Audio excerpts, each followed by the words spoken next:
And British Prime Minister Keir Starmer reaffirming the country's enduring special relationship. In a moment of real danger around the world, this relationship matters more than ever. A high-stakes meeting as talks start to end the war in Ukraine. President Trump saying he's confident any deal with Russia's President Putin will last. I don't believe he's going to violate his word. You know, it's trust and verify. Let's call it that. And he was asked, can he get back Ukrainian territory that Russia seized? A lot of the sea line has been taken. We're going to see if we can get it back, or get a lot of it back for Ukraine, if that's possible. President Trump saying Ukraine's President Zelensky will come to the White House tomorrow to sign a deal giving the U.S. access to Ukraine's rare earth minerals, to pay back the U.S. for billions of dollars in aid to Ukraine. And the president was pressed about his previous comments calling Zelensky a dictator. Do you still think that Mr. Zelensky is a dictator? Did I say that? I can't believe I said that. Next question. Hello, Prime Minister, how are you? Very nice. We spoke with the Prime Minister moments after that White House meeting. If I understand President Trump correctly, he says, let's do a peace deal regarding Ukraine first, and then come back and visit the area of security guarantees. That doesn't sound like what you came here to tell him. Well, let me first start by saying that President Trump has changed the conversation on Ukraine, and so it's created this opportunity, and we all hope that that deal is forthcoming. What's most important, I think, is that it's a lasting deal, that it's not just a temporary pause.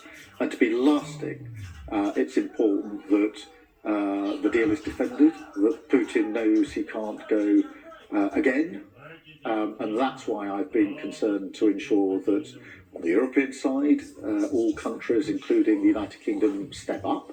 And I've said that we're willing to play our full part in any security guarantees, and also obviously talking to the President about what that might look like. You said in a news conference today that you're all in, that you're ready to go to put boots on the ground.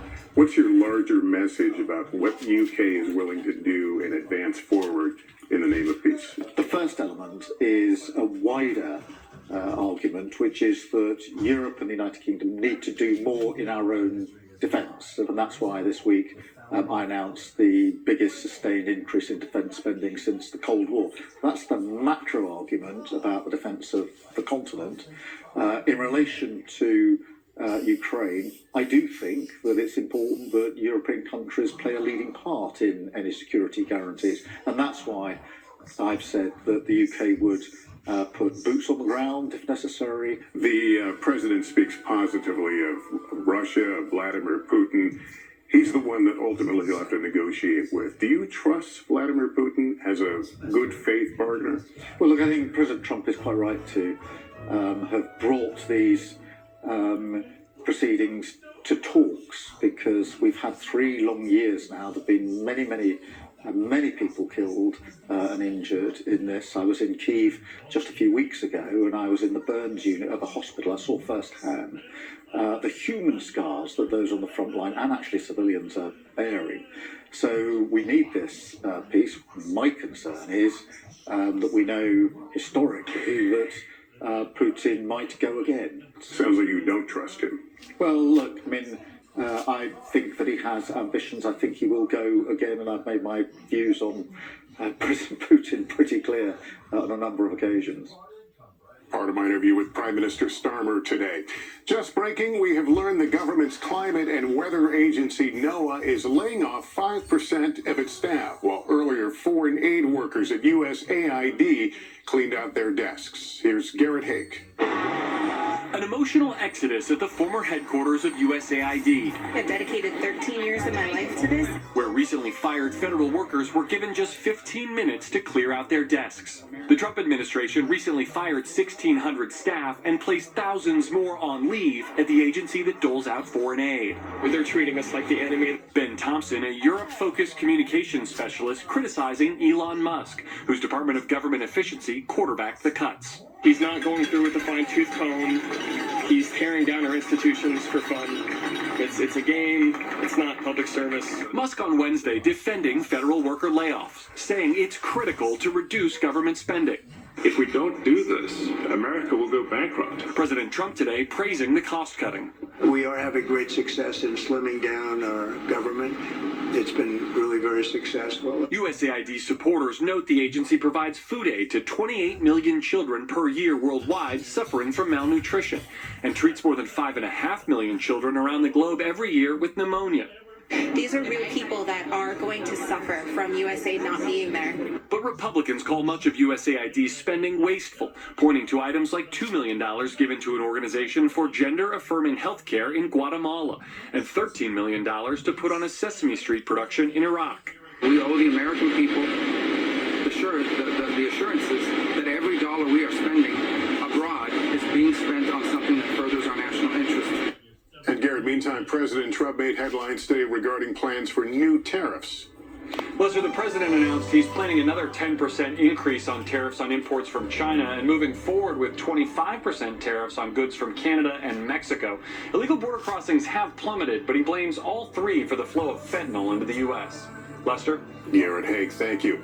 Now to our nightly exclusive. After the recent string of aviation crashes and close calls, the Trump administration's new transportation secretary told our Tom Costello the common thread appears to be human error. It's great to be here. On his first visit to the FAA's Air Traffic Control Academy in Oklahoma City, He's coming to the other runway. Transportation Secretary Sean Duffy got a hands-on look at the high-stakes training to become a controller. Runway 28 left, clear the lane.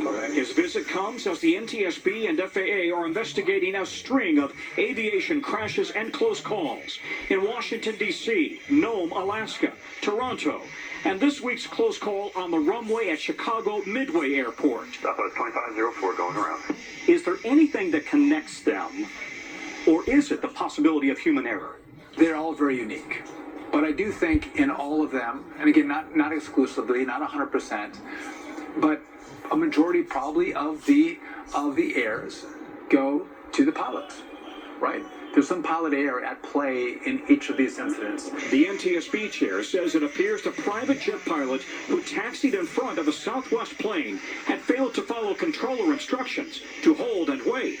FlexJet, the owner of the company, says it's conducting its own investigation. Any action to rectify and ensure the highest safety standards will be taken. Your message after the Midway incident was, if you don't listen to or don't adhere to air traffic control, your pilot's license should be yanked? Hell yes. And says Duffy, Congress will need to spend billions very soon to upgrade America's antiquated ATC technology. If this takes 4 years or 5 years, it won't happen. And then if it fails and people get hurt or people die, everyone's going to be disappointed. Meanwhile, the FAA is still short some 3,000 to 4,000 controllers and struggling to hire and train enough to replace those who leave. The academy is not easy. 35% of the students here quit, fail, or wash out. Another 20% wash out once they're on the job. It's a stressful job, but you also need to be able to control your nerves. After hearing from students, Duffy today announced steps to attract what he calls the best and brightest, fast-tracking students with the highest application test scores, accelerating the hiring process, and a 30% pay hike for Academy students. $160,000 a year, 3 years after you graduate. Come on, so young people, check it out.